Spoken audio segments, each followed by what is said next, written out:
Magandang araw sa inyo mga ka-farmland. Eto na naman ako, si Jem, ang inyong tagapaglingkod at tagapagbalita ng magagandang property.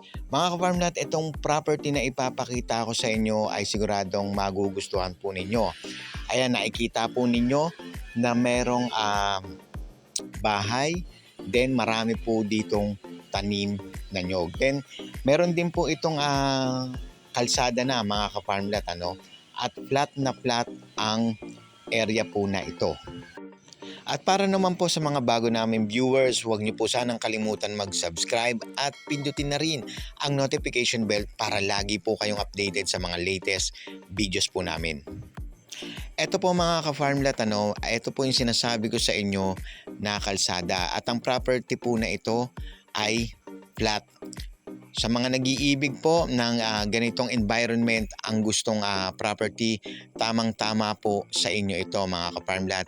Marami pong tanim dito katulad ng nyog at saging at marami pa pong ibang mga nakatanim na pwede po ninyong mapakinabangan dito. And of course, meron pong linya ng kuryente dito.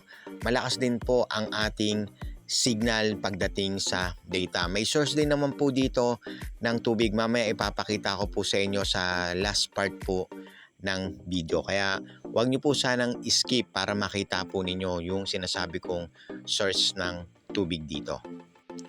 Ulitin ko lang po mga ka-farmland, yung tanim dito, nyog, saging, tapos meron din po ditong mahogany. So, yung mahogany na yan, alam naman natin na talagang malaki ang pakinabang lalo na kung magpa-furniture tayo.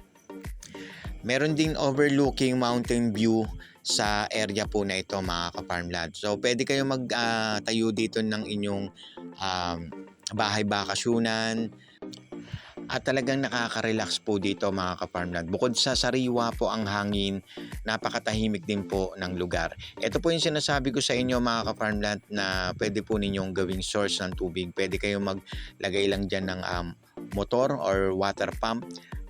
At hindi po kayo mahihirapan magdilig ng inyong mga pananim. Pwede nyo rin lagyan ito ng mga iba pang tanim tulad ng gulay, yung mga crops natin, yung madaling tumubo at pwedeng mapakinabangan po agad.